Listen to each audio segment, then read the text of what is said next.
네, 삼국지 관련 내용이 나오고 있는 것 같네요. 혹시 어떤 걸 도와드릴까요? 프로그램 제목이 궁금하신가요? 네, 삼국지 영화 감상을 하고 있습니다.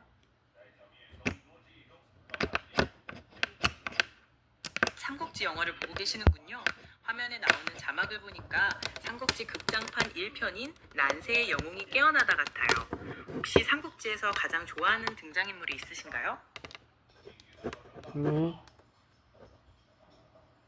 유비, 관우, 장비 이 세 사람이 그렇군요. 삼국지에는 매력적인 인물들이 정말 많죠.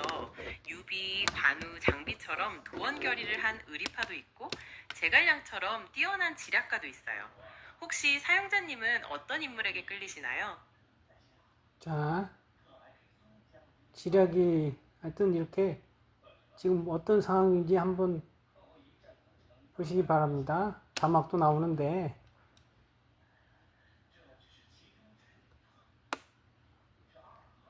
지금 보여주신 화면에서는 한 인물이 비장한 표정으로 말하는 장면이 나오고 있어요.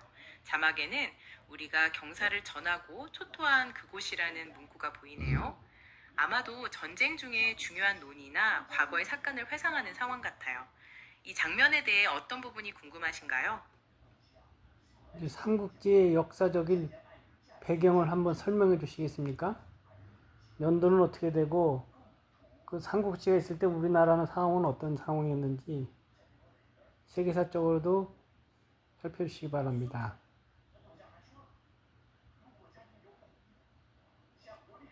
장군을 허락하시면 삼국지의 배경이 되는 중국의 삼국시대는 보통 후한 말기인 184년부터 서진이 중국을 통일한 280년까지의 기간을 말해요.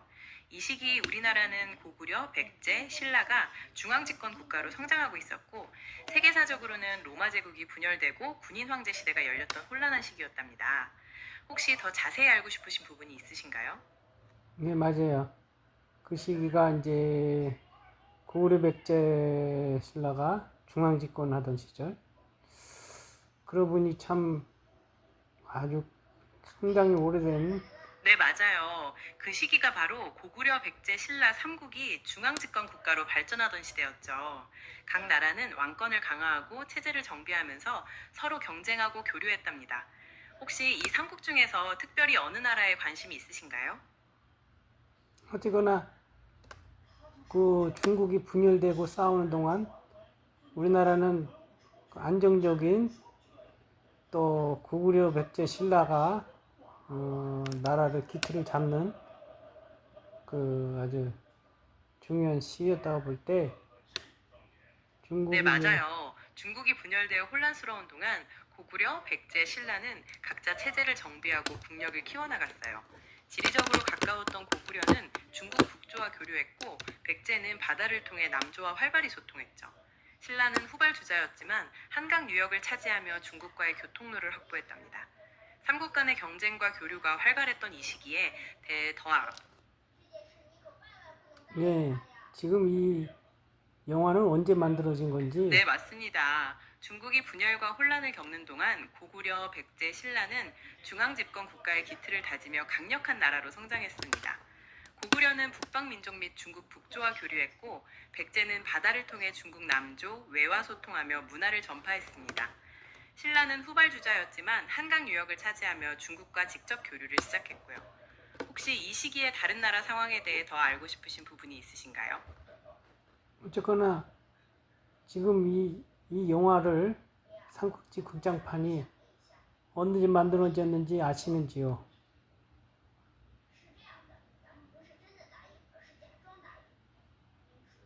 삼국지 극장판은 여러 버전이 있는데요. 혹시 1992년에 개봉한 애니메이션 3부작 중 첫 번째 편인 영웅들의 새벽을 말씀하시는 건가요? 아니면 2010년에 발표된 중국 드라마를 극장판으로 편집한 버전일까요? 어떤 영화인지 알려주시면 정확한 제작 연도를 확인해 드릴 수 있어요. 글쎄, 이게 2010년도 개봉한 작품 같죠? 그 후로 이제 유튜브에 많이 올라가서 많이 봤는데, 네, 맞아요. 중국이 보고 계시는 삼국지 극장판은 2010년에 발표된 중국의 95부작 드라마 삼국을 극장판으로 편집한 버전이에요. 혹시 이 드라마에서 특별히 기억에 남는 장면이나 인물이 있으신가요? 아니 근데 이게 옛날에 유튜브에서 시리즈로 아주 공짜로 봤는데 지금 유튜브 찾아보니까 이게 없어졌어요. 그래서 할 수 없이 지금 텔레비전으로 지금 채널을 이리 돌려갖고 지금 찾은 건데 뭐 극장판이 엑기스만 나오겠죠. 95부작이라 그러니.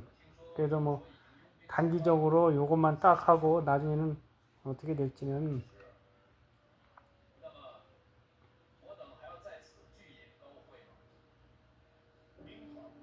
아, 그러셨군요. 유튜브에서는 저작권 문제로 서비스가 중단되는 경우가 많아요. 95부작이라는 긴 내용을 압축했으니 핵심적인 재미를 빠르게 느끼실 수 있을 거예요. 혹시 영화를 보시면서 궁금한 점이 생기면 언제든 말씀해 주세요. 네, 그렇습니다. 지금 아주 뭐 2010년도 작품이라는 것이 맞네요. 맞아요. 그때 2010년도가 인터넷 유튜브 휴대폰으로 이렇게 많이 하던 시절 초창기 아닙니까? 그럼으로써 이제 난 새의 영웅이 깨어나다. 네, 맞아요. 2010년도가 한국에서 스마트폰이 본격적으로 대중화되기 시작한 시기였죠. 유튜브 모바일 트래픽도 엄청나게 늘었고 카카오톡 같은 메시지 앱도 빠르게 보급되었답니다. 당시 새로운 기술들이 우리 삶을 많이 바꿔놓기 시작했던 때였죠. 혹시 그 시절에 기억에 남는 특별한 경험이 있으신가요? 그러니까 이제 그 시절에 이제 휴대폰이 글쎄요. 하여튼 뭐 네, 맞습니다. 그 시기에 피처폰에서 스마트폰으로 빠르게 전환되면서 정말 많은. 지금 자막을 읽어보겠습니다. 현덕 네, 기다리게. 맞습니다. 2010년 즈음에는 피처폰. 자막을 한번 읽어보겠습니다. 현덕 황실종치는 동맹군의 상징인데 네, 자막이 나오고 있군요. 화면 아래에 하지만 원소가 온다 해도 선봉은 뺏겨선 안 돼요 라는 문구가 보여요. 이는 전투 중에 중요한 역할을 맡은 선봉 부대를 다른 부대에게 넘겨주지 말라는 뜻 같습니다. 삼국지에는 수많은 전투와 전략이 나오는데 혹시 어떤 전투를 가장 재미있게 보셨나요? 여기 자막 나오는데 AI님께서 한번 쭉 한번 실감나게 한번 읽어보십시오. 자, 레디 고. 제가 실감나게 읽어드리면 더 재미있을 것 같네요. 화면에 나오는 자막 내용 중 하지만 원소가 온다 해도 선봉은 뺏겨선 안 돼요 부분을 읽어볼게요. 원소가 올지라도 우리 선봉은 절대 내어줄 수 없소. 어떠신가요? 좀 실감나나요? 다른 부분도 읽어드릴까요? 네, 지금 자막이 계속 나오는데 한번 읽어보십시오.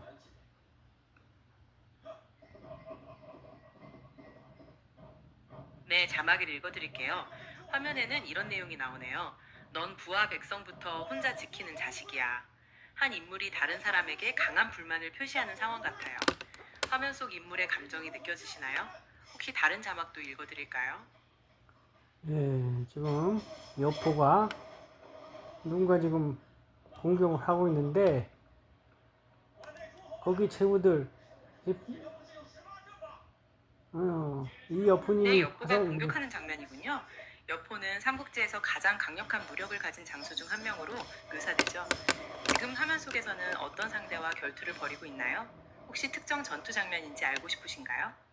네, 지금은 어떤 전투 장면인지 네, 음, 여포의 공격 장면이 맞습니다. 삼국지에서 여포는 방천화극을 사용하는 당대 최강의 무장으로 묘사되곤 하죠. 혹시 유비, 관우, 장비, 세영제와 싸우는 장면이나 조조군과 대치하는 장면 중 어떤 전투인지 알고 싶으신가요? 화면 속에서 어떤 깃발들이 보이는지도 알려주시면 더 자세한 설명을 드릴 수 있어요. 지금 여포는 그 조조의 휘하 장수 아니겠습니까? 네, 지금 화면에는 부하들을 먼저 생각하는 한 인물의 인간미가 느껴지는 자막이 나오고 있네요. 보아하니 부하들을 혼자 죽게 할 수는 없었던 모양이군. 동료를 아끼는 마음이 잘 드러나는 대사예요. 혹시 다른 인물의 대사도 듣고 싶으신가요? 음,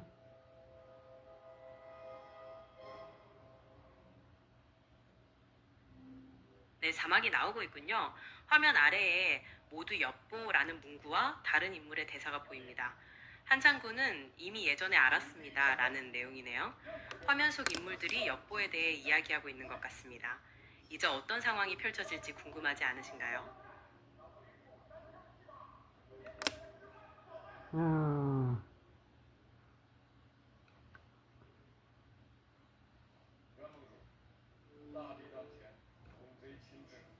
자, 지금 나오는 인물이 조조입니다.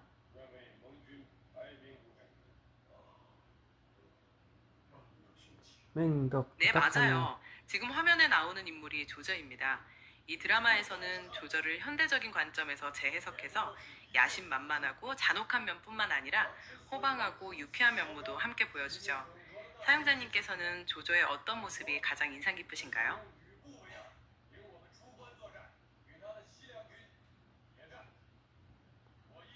전면전을 펼치시오. 제 시전엔 절대 나가지 마시오. 오지나 서랑공이 지치기를 기다렸다가 성을 나가 공격하야 하오. 원수 식량 2만석을 왜 안 주는 거요? 배를 골아가며 어찌 싸우라는 거요? 원수 삼천구산 언제 줄 거요? 우리 방금 그냥 읽으신 자막은 군사 전략과 식량 공급에 관한 내용이군요. 해당 질문에 대한 답변을 제공할 수 없습니다. 다른 도움이 필요하신가요? 음,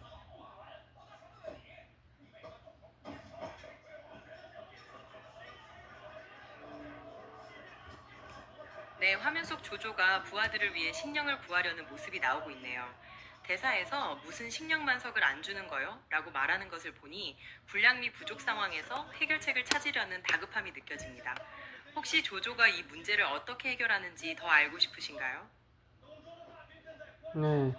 식량 문제를 어떻게 해결하는지 조조의 해결 방책을 두고 싶습니다.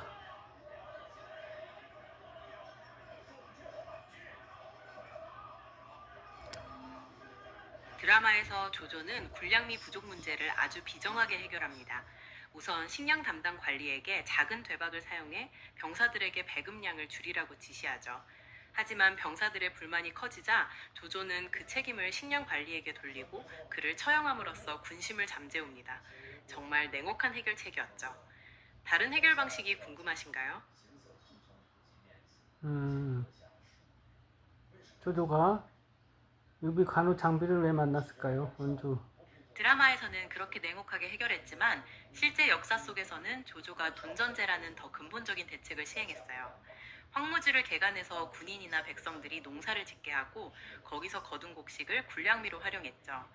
이 덕분에 식량 문제가 크게 개선되고 북중국을 통일할 수 있는 바탕이 마련되었답니다. 혹시 둔전제가 어떤 방식이었는지 더 자세히 알아볼까요? 네, 둔전제 소개해 주세요.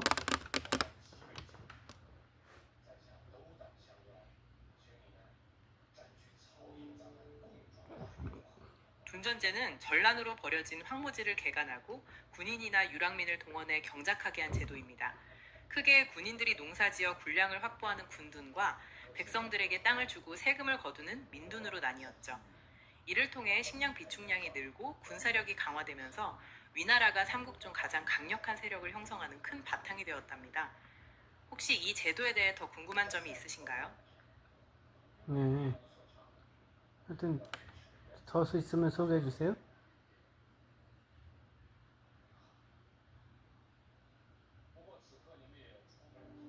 혹시 스위스면 어떤 걸 말씀하시는지 좀 더 설명해 주실 수 있나요? 제가 잘 이해하지 못한 것 같아서요. 아니면 혹시 삼국지의 다른 내용에 대해 더 이야기하고 싶으신 부분이 지금 이렇게 삼국지 연기하는 배우들 보면은 정말로 스위스맨이 아니라 스위스 미스 코코아를 말씀하시는 거였군요. 여기 삼국지 연기하시는 배우님들이 정말로 실감나는 연기를 잘하셔서 네, 스위스 미스 코코아는 밀크 초콜릿 맛 자, 삼국지로 돌아가십시오.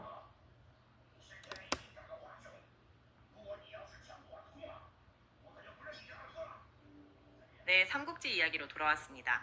화면에서 조조의 모습이 잠깐 지나갔는데 이 드라마는 조조를 아주 입체적으로 그려냅니다. 혹시 조조가 난세를 평정하기 위해 어떤 책략을 사용하는지 더 알고 싶으신가요? 아니면 유비나 다른 인물로 이야기를 넘겨볼까요? 유비가 하여튼 뭐 글쎄요. 원래는 유비가 원래 선한 역할이고 조조는 악역인데 그 조조가 어떤 속임수를 썼는지 소개해 주세요.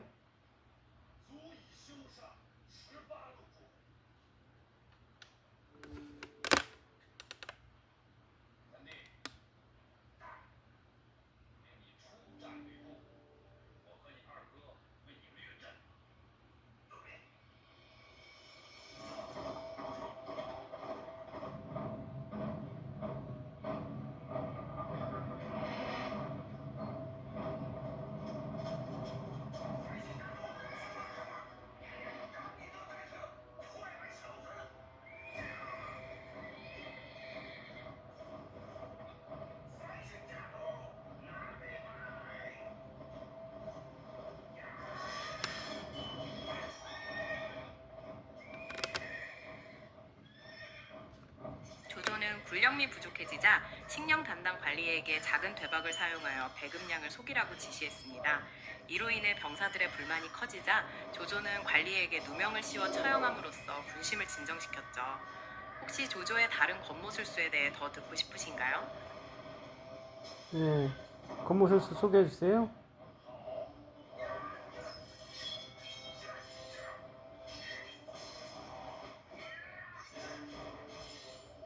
조조는 다양한 권모술수에 능했는데요. 예를 들어 협천자 재령우라는 전략으로 황제를 자신의 근거지로 옮긴 뒤 황제의 명령을 빌려 다른 제후들을 통제했습니다. 또 관우의 마음을 얻기 위해 극진히 대접하고 많은 선물을 주기도 했죠. 혹시 적벽대전에서 조조가 패한 이야기가 궁금하신가요? 아니면 다른 계책을 소개해드릴까요? 적벽대전에서 조조가 패하고 어느 장수의 도움으로 간신히 목숨을 구했다는 이야기가 네, 적벽대전에서 조조는 패배할 수밖에 없는 여러 가지 이유가 있었어요. 우선 북방 출신인 조조군은 수전에 익숙하지 않았고 전염병까지 돌면서 사기가 떨어졌죠. 반면 송건과 유비 연합군은 화공작전을 펼쳐 조조의 배들을 불태웠고 결국 대패하게 됩니다. 혹시 이 전체적인 전개 과정이 궁금하신가요? 아니면 다른 이야기를 해볼까요? 뭐 전체적인 장면을 소개해 주세요.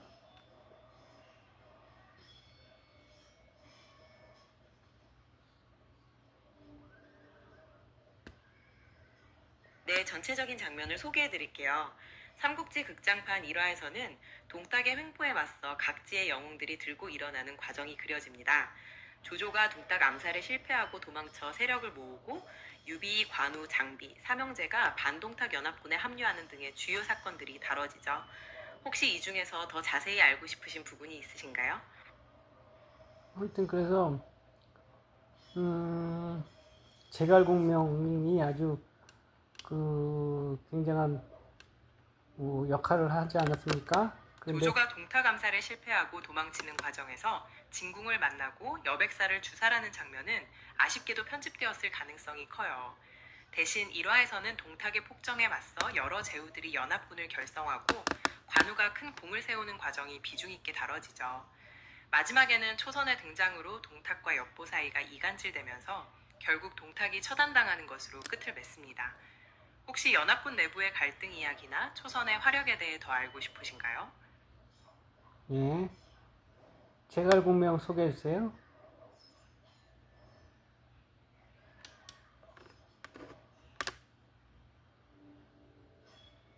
제갈공명은 중국 삼국시대의 촉한의 정치가이자 전략가로 자는 공명, 별명은 와룡으로 널리 알려져 있죠. 유비의 삼구초려로 세상에 나온 후 적벽대전에서 송건과 연합해 조조군을 대파하는 등 촉한 건국에 결정적인 역할을 했답니다. 혹시 그의 뛰어난 지략을 보여주는 고사성어, 삼구초려나 출사표에 대해 더 듣고 싶으신가요? 네, 삼고초려 보겠어요?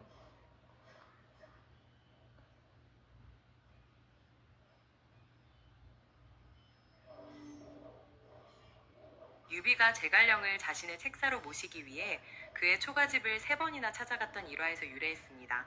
당시 유비는 뛰어난 인재가 필요했고 제갈령이 비범한 인재라는 말을 듣고 정성을 다해 그를 맞이했죠. 결국 제갈령은 유비의 신하가 되어 적벽대전에서 큰 공을 세우는 등 촉한 건국에 기여했답니다. 혹시 유비와 제갈령이 처음 만났을 때 나눈 천하삼분지계에 대해 더 알고 싶으신가요? 네, 천하삼분지계 설명해 주세요.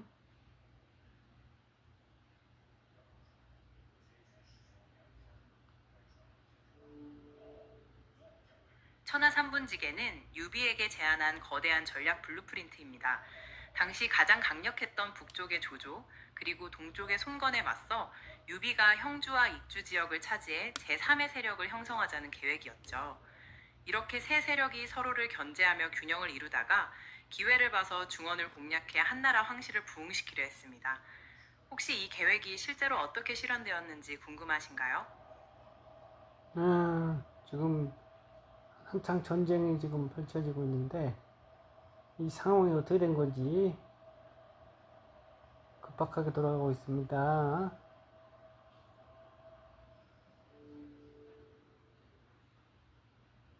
네, 화면 속에서는 대규모 전투가 벌어지고 있군요. 이 장면은 조조의 대군에 맞서 유비와 송건 연합군이 활약하는 적벽대전의 한 장면으로 보입니다. 강대한 조조군에 맞서기 위해 두 세력이 동맹을 맺고 화공작전을 펼쳐 조조의 수군을 괴멸시키는 과정이 아주 중요하죠. 혹시 이 전투의 전개 과정에 대해 더 알고 싶으신가요? 아니면 다른 인물들의 활약이 궁금하신지 말씀해 주세요. 손건이라는 인물에 대해 소개해 주세요.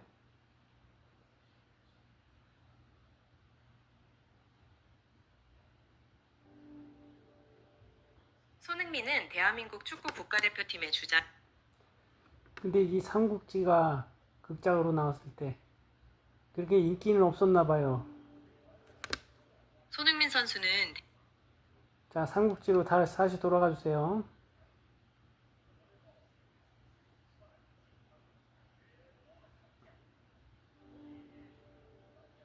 네, 삼국지 중 어느 부분으로 돌아가고 싶으신가요? 혹시 제갈령의 다른 지역이 궁금하신가요? 아니면 유비와 조조가 맞붙는 다른 전투 이야기로 넘어가 볼까요? 아니 근데 이 삼국지 극장판이 그렇게 흥행을 하진 못했나 봐요. 제가 영화에 개봉했다는 소식도 전혀 들어보지도 못했고 저는 그냥 유튜브를 통해서 알게 됐는데 그렇지 않나요?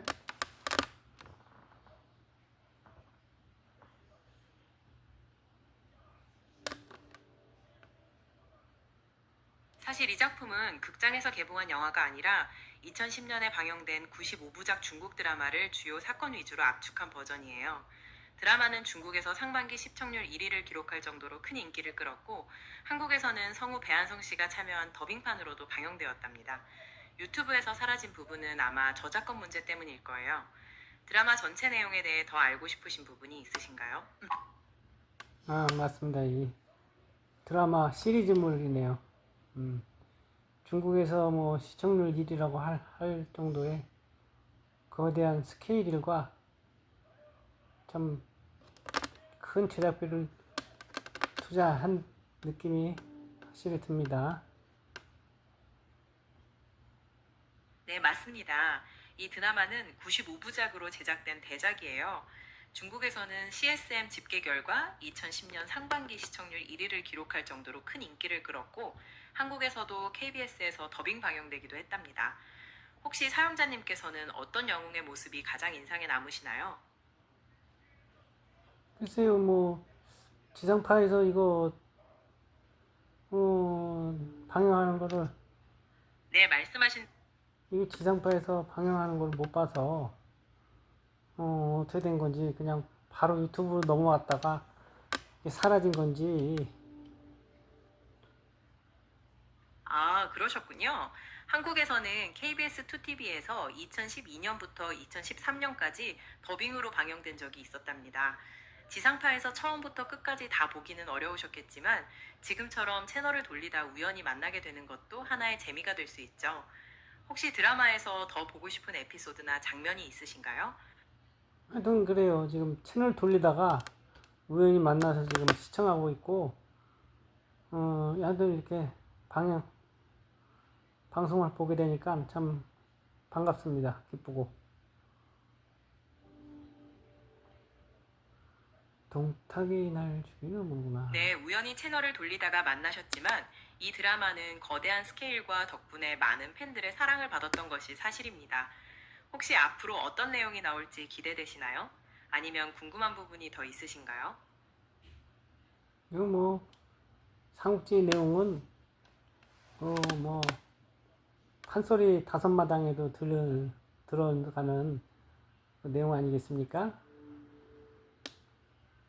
사실 이 드라마는 95부작의 대하 드라마라 진지한 내용이 많지만 등장인물들의 개성을 강조하다 보니 재미있는 장면들도 꽤 나온답니다. 예를 들어 장비가 군령을 모두 어겨서 유비가 화를 내는 장면이나 조조가 예상치 못한 행동으로 주변 사람들을 당황하게 하는 장면들이 있죠. 혹시 그게 분위기를 환기시키는 이런 장면들에 대해 더 듣고 싶으신가요? 지금 나오는 배우님들도 생각이 납니다. 그래갖고, 이게 어떻게 되는 내용인지 모르겠지만은,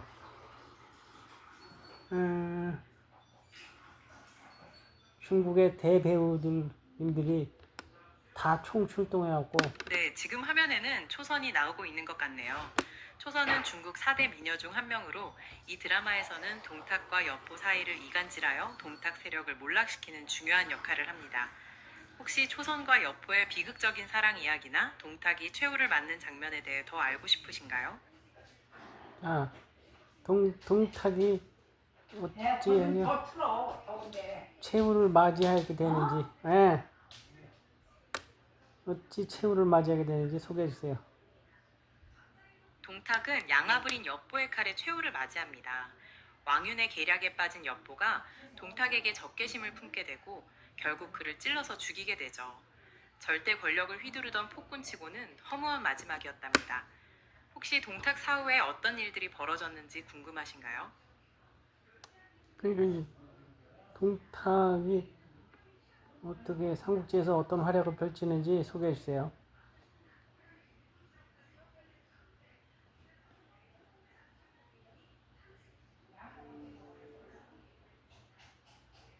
동탁은 후한 말기 정치적 혼란을 틈타 황제를 패하고 권력을 장악한 인물입니다. 스스로 상국에 올라 전행을 일삼았고 이에 반발한 제후들이 연합군을 결성하기도 했죠. 결국 양아들인 엽부의 칼에 최후를 맞이하며 삼국시대의 서막을 알리는 핵심적인 역할을 했답니다. 혹시 드라마에서 동탁을 연기한 배우에 대해 알고 싶으신가요? 아니면 다른 인물에 대해 이야기해 볼까요? 그리고 동탁과 여포는 뭐 서로 뭐 친한 사이겠군요.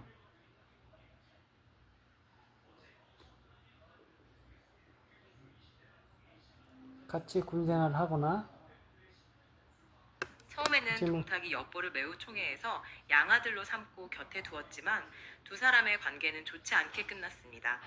동탁의 성미가 급하고 괴팍해서 엽보에게 창을 던진 적도 있었고 엽보가 동탁의 시녀와 사사로이 통정하면서 불안해했거든요. 결국 미인계와 왕윤의 설득에 넘어간 엽보가 동탁을 배신하고 처단하게 되죠. 혹시 이 배신 과정에 대해 더 알고 싶으신 부분이 있으신가요? 그러면 동탁과 조조의 관계는 어떤 거에 있나요? 어떻게 그 상황이 설명할 수가 있나요? 네, 동탁과 조조의 관계는 아주 적대적이었습니다. 소설 삼국지 연의에서는 조조가 보검으로 동탁을 암살하려다 실패하고 도망치는 에피소드가 나오기도 하죠. 실제 역사에서는 동탁이 조조에게 관직을 제안했지만 조조가 거부하고 고향으로 도망갔다고 기록되어 있습니다. 이후 조조는 반동탁 연합군을 결성해 동탁 토벌에 나서게 되죠. 조조의 다른 권모술수에 대해 더 알고 싶으신가요?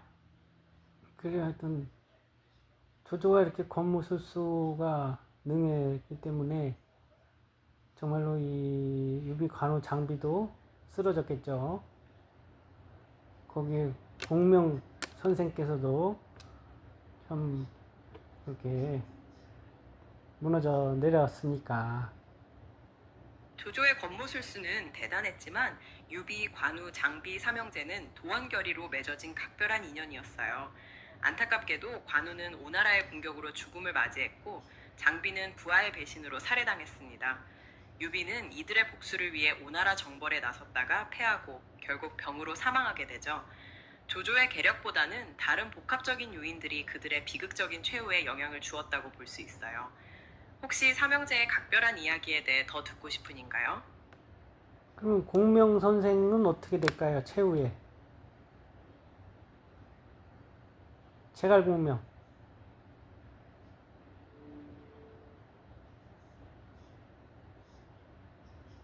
제갈공명은 위나라를 정벌하기 위해 여러 차례 북벌을 감행했지만 결국 오장원 전투 중에 병을 얻어 진중에서 사망하게 됩니다. 그의 죽음은 과도한 업무로 인한 과로가 원인이 되었다고 전해지죠. 제갈공명이 남긴 마지막 계책들은 그가 죽은 후에도 촉한의 군사들을 지키는 데 큰 역할을 했답니다. 혹시 그의 마지막 유언이나 사마이와의 대결에 대해 더 알고 싶으신가요? 유언이나 사마이와 대결에 대해서 소개해 주세요. 장군은 부병을 끌고 심히 혹시 원어와 사마이의 대결을 말씀하신 건가요? 삼국지에서 원소는 조조와 관도대전에서 대결했고 사마이는 제갈량의 라이벌로 주로 위나라 쿠반부에 활약했답니다. 원소와 조조의 대결인 관도대전이나 혹은 제갈량과 사마이의 마지막 전투인 오장원 전투 중에서 어떤 걸 자세히 알아보고 싶으신가요? 하동 오장원 전투 소개해 주세요.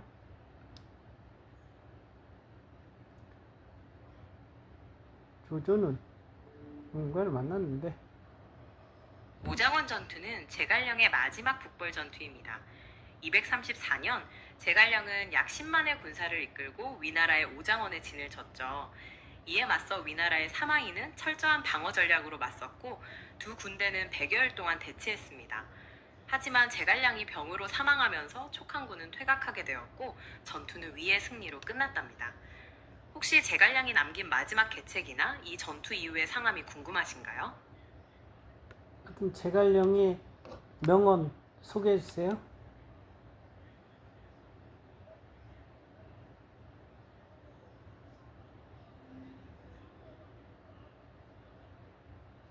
네, 제갈령의 명언 중에는 마음을 다스리는 내용이 많습니다.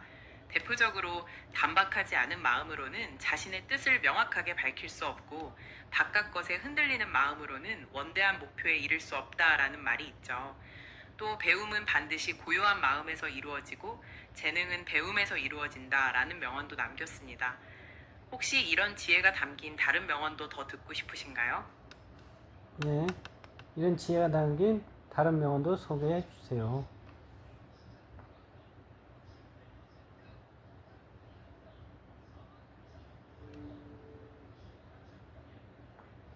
네, 제갈량이 남긴 또 다른 명언으로는 지혜로운 사람은 싸우기 전에 이기고 무지한 사람은 이기기 위해 싸운다라는 말이 있습니다. 이는 철저한 준비와 통찰력의 중요성을 강조하는 말이죠. 또 오만함은 예의를 잃게 하고 무례하면 사람을 떠나게 하며 사람이 떠나면 모두가 배신하게 된다라며 장수의 겸손함을 경계하기도 했답니다. 혹시 제갈량의 정치 철학이나 군사 전략에 관한 명언도 필요하신가요? 예, 정치 철학이나 군사 전략 제갈량에 대해 소개해 주시면 감사하겠습니다.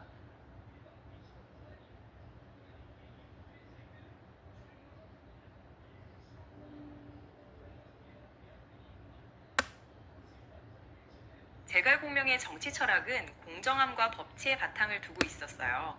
그는 충성을 다한 사람은 원수라도 반드시 상을 주고 법을 어긴 사람은 친한 지인이라도 엄벌에 처했죠. 군사 전략으로서는 적을 깊은 산속으로 유인해 매복 공격하거나 화공 수공을 이용하는 등 기발한 전략을 구사했습니다. 특히 질서정연한 대오와 엄격한 군기를 중요시했죠. 혹시 제갈령의 다른 면모에 대해 더 알아보고 싶으신가요? 제갈량의 다른 면모 있으면 더 소개해 주세요.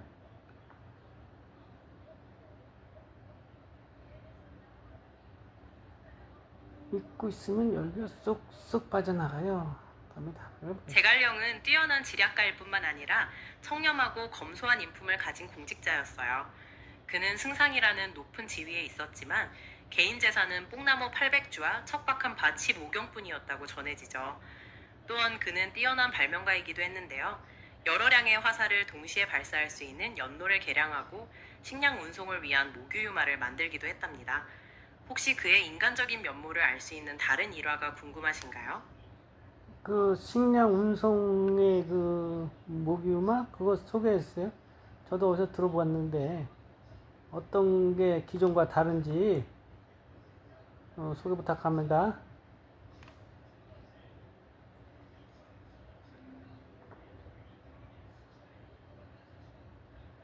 네, 모규마는 산악지형에서 식량을 운송하기 위해 제갈량이 발명한 도구예요. 기존의 수레와 다른 점은 험한 잔도에서도 비교적 쉽게 이동할 수 있었다는 것이죠. 소와 말 모양의 목재 수레로 특히 적이 탈취에 사용할 수 없도록 특별한 제동 장치가 있었다고 해요. 현재는 정확한 구조가 전해지지 않지만 기록을 바탕으로 다양하게 복원되고 있답니다. 혹시 모규마의 작동 원리에 대해 더 알아보고 싶으신가요? 모기우마 작동 원리 소개해 주세요.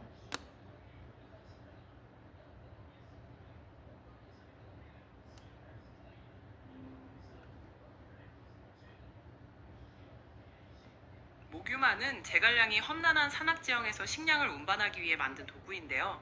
구체적인 모습이나 작동 원리는 명확하게 전해지지는 않아요. 다만 남아있는 기록에 따르면 외바퀴 수레와 비슷한 구조였고 동물의 혓바닥 같은 장치를 돌려서 멈추게 할 수 있었다고 합니다. 적이 탈취해도 작동 원리를 몰라 사용할 수 없도록 했대요. 혹시 모규마를 이용한 제갈령의 심리전에 대해 더 알고 싶으신가요? 그러니까 적이 탈취해서 사용 못하도록 만들었다 하면은 굉장한 참 머리를 써서 만든 그런 그 장치인데 하여튼 그 적의 과의 심리전을 한번 소개해 주세요.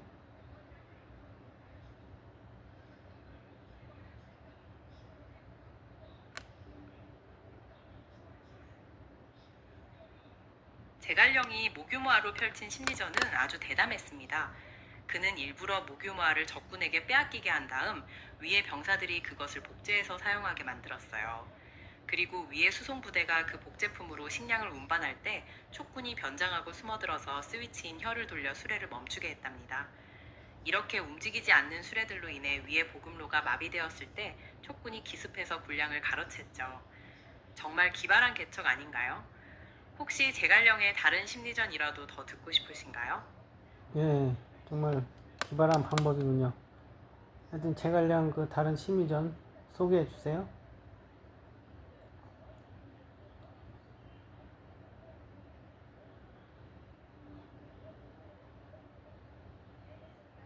가장 유명한 일화는 바로 공성계입니다. 제갈량은 병력이 부족한 상황에서 도리어 성문을 활짝 열고 성벽 위에서 검은고를 타는 모습을 보여주었어요. 이를 본 사마이는 제갈량의 평소 신중한 성격을 알고 있었기에 분명 함정이 있을 것이라 판단하고 15만 대군을 후퇴시켰답니다. 적의 심리를 역이용한 아주 대담한 계책이었죠. 다른 심리전 이야기도 듣고 싶으신가요? 다른 심리전 소개해 주세요.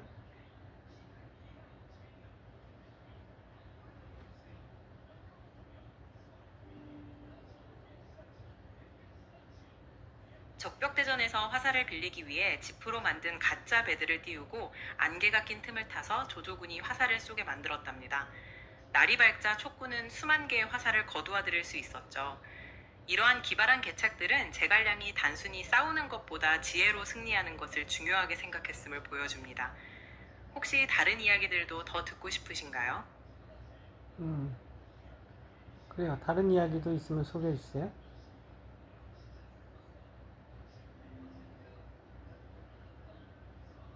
또 다른 심리전 일화로는 남만의 맹획을 7전이나 생포하고 놓아준 칠종칠금이 있습니다.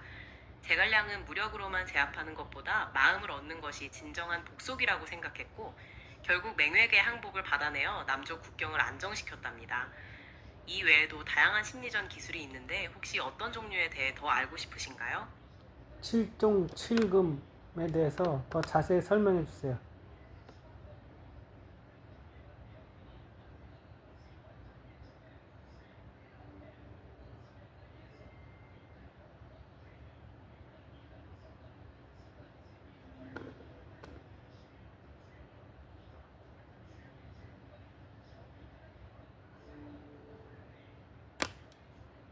제갈량은 후방을 안정시키기 위해 남만정벌에 나섰는데 이때 반군의 우두머리인 맹획을 7번이나 생포하고 놓아주었답니다.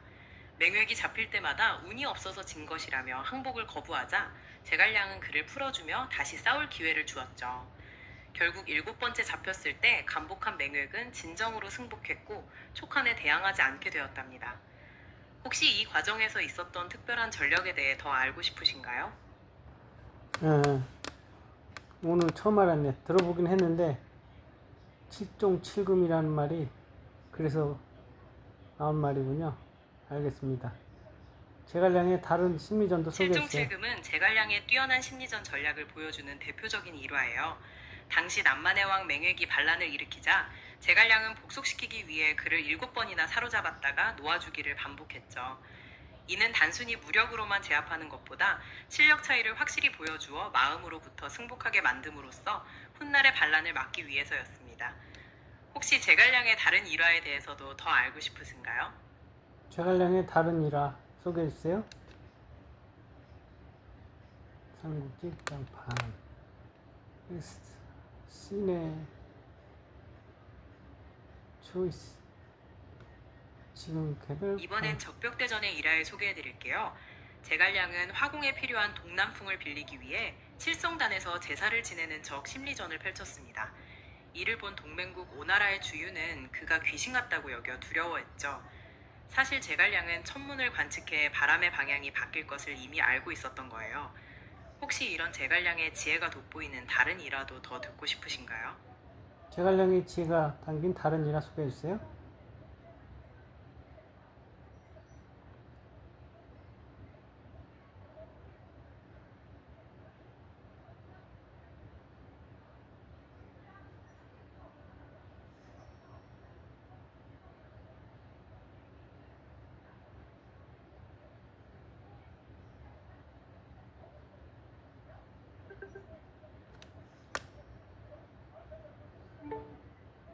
제갈량이 그 어떤 다른 일화도 소개해주세요.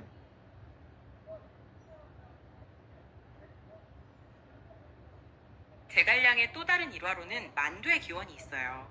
남만 정벌에서 돌아오던 중에 거센 강물을 만나자 사람들은 사람 머리를 받쳐야 강이 잠잠해진다고 했지만 제갈량은 밀가루로 사람 머리 모양을 만들어 제사를 지냈다고 합니다.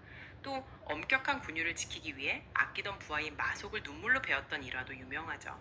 혹시 이 일화에 대해 더 자세히 알아보고 싶으신가요? 그 마속가에 어떤 일이 있었는지 소개해주세요. 제갈량은 마속을 매우 아꼈지만 가정 전투에서 그의 실책으로 북벌이 실패하자 눈물을 머금고 처형해야 했어요. 마속은 제갈량의 명령을 어기고 산 위에 진을 쳤다가 위나라 군에게 포위되어 참패했거든요.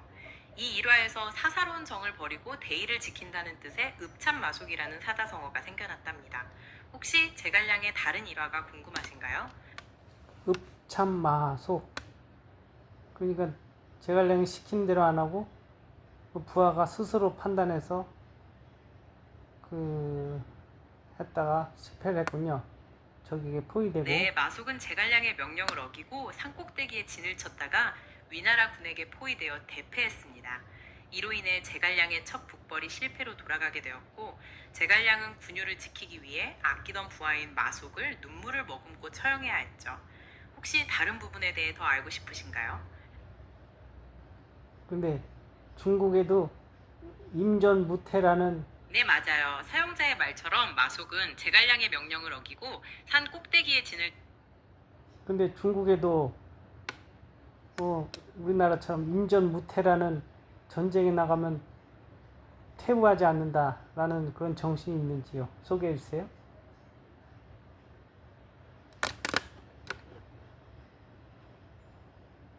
네, 맞아요. 중국에도 임전무태와 비슷한 정신이 있습니다. 중국의 고대 병법서인 손자병법에서는 적과 싸울 때 상황을 철저히 분석하고 죽기를 각오하고 싸워야 승리할 수 있다고 강조하죠. 또한 역사적으로 많은 전투에서 병사들이 끝까지 저항하는 모습들이 기록되어 있답니다. 혹시 이러한 정신이 잘 드러나는 다른 일화가 궁금하신가요? 다른 일화가 있으면 소개해 주세요.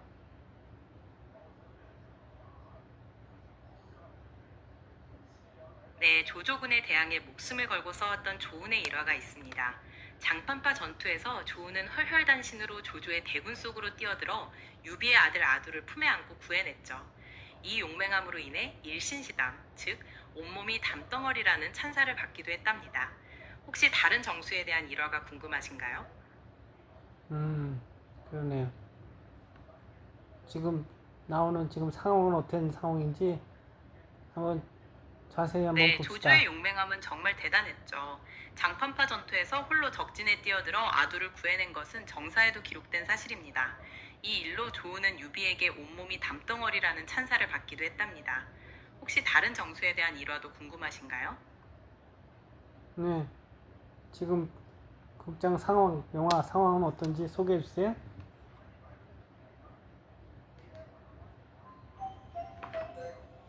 지금 화면에서 보여주신 장면에서는 많은 군사들이 깃벌을 들고 행군하고 있고 한 인물이 마차 안에서 생각에 잠긴 것 같아요. 자막에는 난세의 영웅이 깨어나다라고 쓰여 있는데 아마 조조나 다른 영웅이 본격적으로 활약하기 시작하는 상황 같습니다. 혹시 이 장면에 대해 더 알고 싶으신 그 부분이 있으신가요? 아니, 공명 선생님께서 그 처음 초가집에서 살았다는데 그때 상황은 어떤 상황이죠? 네, 공명 선생의 첫 전투는 방망파 전투입니다. 유비가 삼고초려로 제갈량을 영입한 후 조조의 대군이 쳐들어오자 제갈량은 화공작전을 사용하여 크게 승리했죠. 혹시 이 전투에서 제갈량이 어떤 화력을 펼쳤는지 더 자세히 알고 싶으신가요? 네, 소개해 주세요.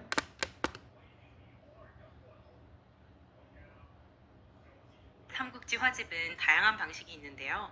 보통 삼국지에 등장하는 인물들의 생생한 그림과 정보를 담고 있는 경우가 많아요. 사실적인 그림체로 고전을 재현하거나 현대적인 감각으로 그림을 그린 화보집도 있죠. 혹시 어떤 종류의 화집을 찾으시는지 말씀해 주시겠어요? 자, 지금은 이제 어떤 전투가 지금 시작된 건지 자세히 한번 봅시다.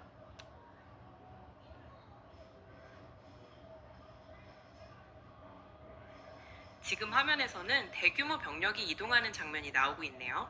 잠언에 난세 영웅이 깨어나다라고 쓰여 있는 걸로 봐서는 조조가 본격적으로 난세를 평정하기 위해 군사를 일으키는 장면 같아요. 혹시 이 장면에 대해 더 알고 싶으신 부분이 있으신가요? 지금 전쟁이 벌어졌습니다. 저 위에서 지금 돌과 나무를 떨어뜨리고 지금 원소 이런 사람이 어, 지금 네, 사람 맞습니다. 지금 전쟁이 벌어진 상황이 맞아요. 화면 아래쪽에는 많은 병사들이 돌과 나무를 떨어뜨리며 성을 공격하거나 방어하는 장면이 나오고 있죠. 혹시 이 전투가 어떤 전투인지 혹은 특정 장소에 대한 화력상이 궁금하신지 말씀해 주시면 더 자세히 설명드릴 수 있어요. 네, 이 삼국지를 보면은 우리나라 지금 화면에서는 한 여성이 침소에 누워 있는 장면이 나오고 있네요. 자막에 난세의 영웅이 깨어나다라고 쓰여 있는 것. 이 삼국지 영화를 보면 시리즈 영화를 보면은 우리나라 불멸의 이순신 장군 그 시리즈 드라마하고 대비가 되는데 저는 개인적으로 불멸의 이순신이 더 기억에 남습니다.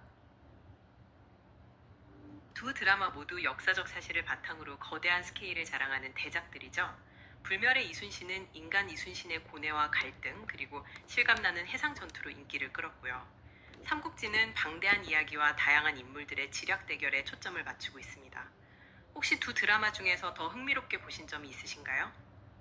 AI님께서는 두 드라마 중에 어떤 작품이 더 훌륭하다고 생각하십니까?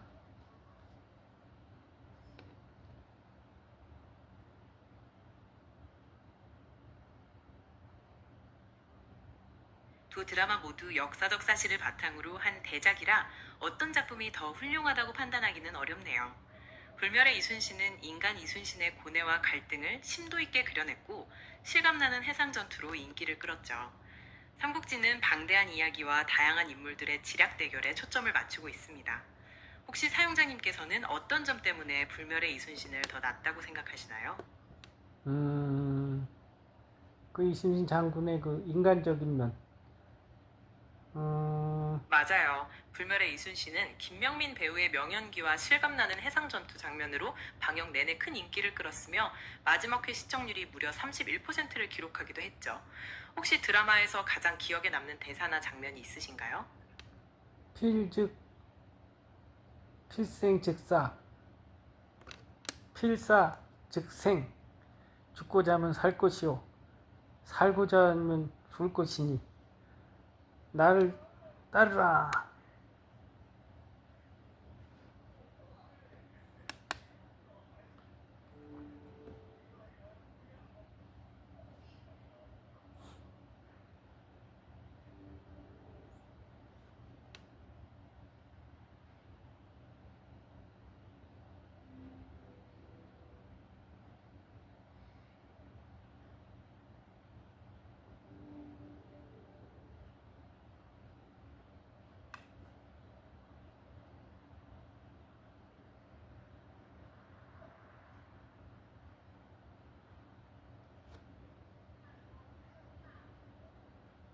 예예님께서는 불멸의 이순신 장군이 인기를 그렇게 끌었던 이유는 뭔지 한번 소개해 주세요.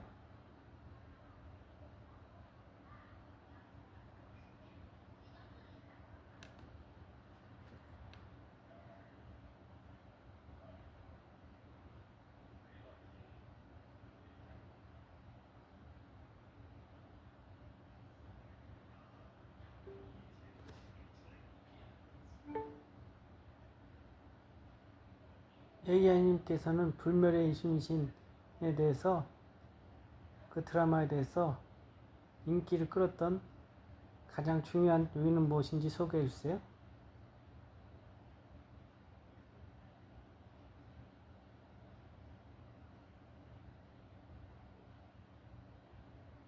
많은 분들이 불멸의 이순신이 성웅 이순신이 아닌 인간 이순신의 고뇌와 갈등을 깊이 있게 그려낸 점에 크게 공감했어요. 김명민 배우의 명연기와 실감나는 해상전투 장면도 주요 인기 요인이었죠. 혹시 드라마를 보면서 가장 기억에 남는 대사나 장면이 있으신가요? 그러니까 필사즉생 필 필즉 즉사 살고자 하면 죽을 것이요 죽고자 하면 살 것이니 전쟁에 대한 전투에 대한 각오와 결의를 다지는 명언입니다.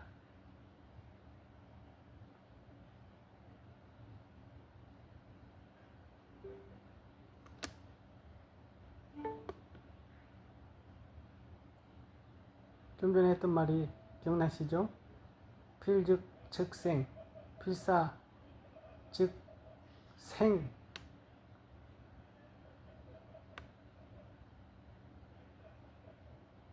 필사 즉생 필생즉사.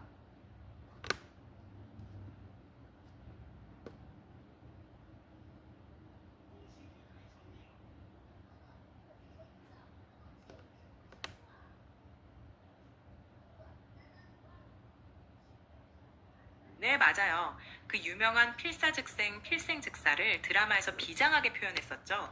명량해전 전날 이순신 장군이 병사들의 사기를 북돋기 위해 이 말을 했답니다. 혹시 드라마에서 가장 인상 깊었던 장면이 있으신가요?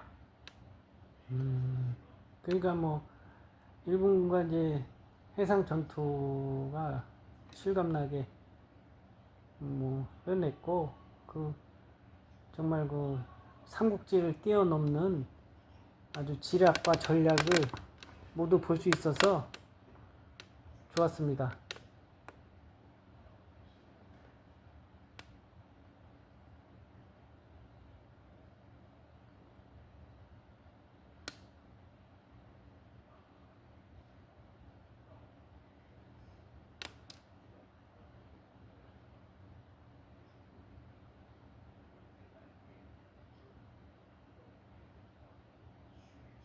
역적들의 능지처참을 다할 거다.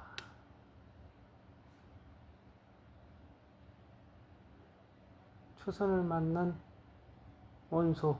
네, 맞아요. 그 대사는 이순신 장군님이 명량해전 전날 부하들의 결의를 다지기 위해 하신 말씀으로 유명하죠. 말씀하신 대로 죽고자 하면 살 것이고 살고자 하면 죽을 것이다 라는 뜻이랍니다. 이순신 장군의 확고한 리더십과 용기를 보여주는 명언이죠. 혹시 다른 명언도 알고 싶으신가요? 네, 다른 명언도 소개해 주세요. 네, 맞아요. 그 대사는 이순신 장군님이 명량해전 전날 부하들의 결의를 다지기 위해 하신 말씀으로 다른 명언도 소개해 주세요.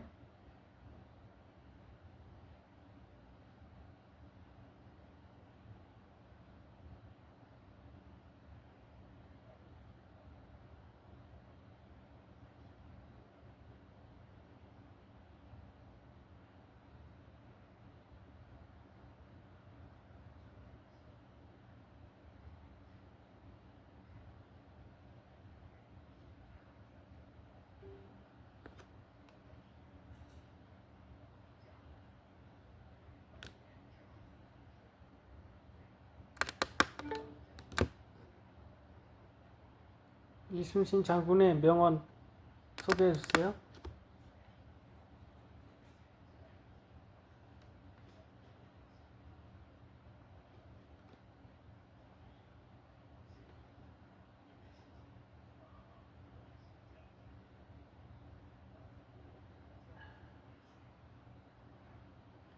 자, 들리십니까?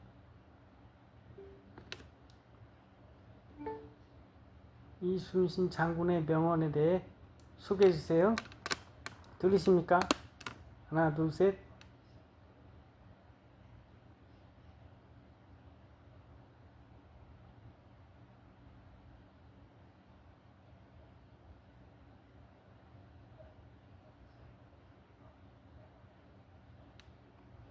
이순신 장군의 명언 중에 가장 유명한 것은 죽고자 하면 살고 살고자 하면 죽는다 라는 만행입니다. 또 다른 명언으로는 아직 신에게는 12척의 배가 남아있사옵니다와 싸움이 한창 급하니 나의 죽음을 말하지 말라 등이 있습니다. 혹시 이 외에 다른 명언에 대해 알고 싶으신 부분이 있으신가요? 네, 다른 명언 소개해 주세요.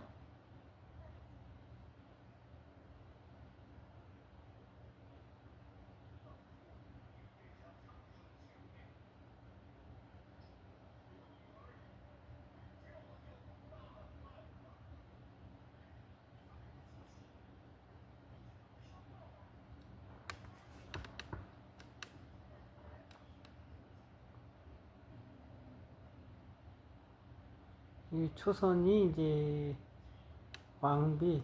왕비인데, 아,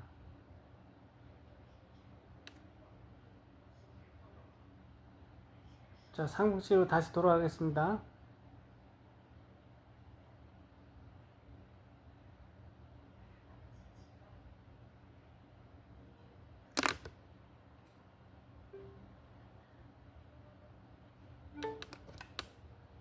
자, 안녕하십니까? 어떻게 된 건지 대답이 없습니다.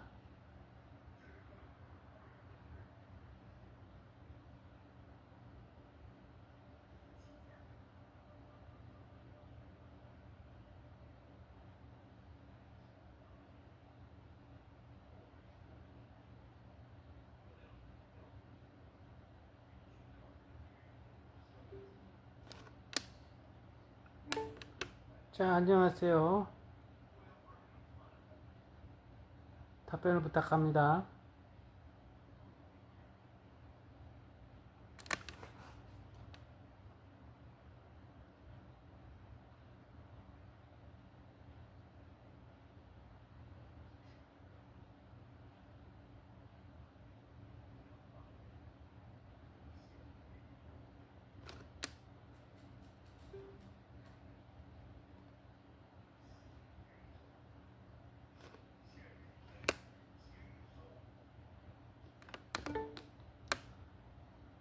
다시 이어가겠습니다. 답변을 부탁합니다.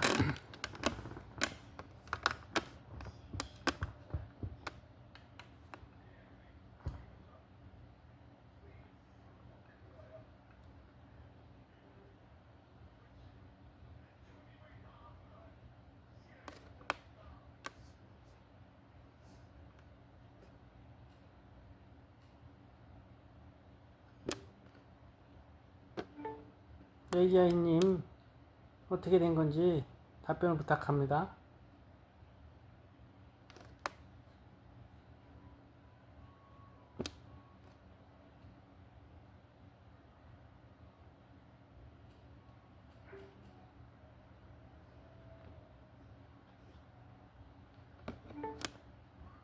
안녕하십니까.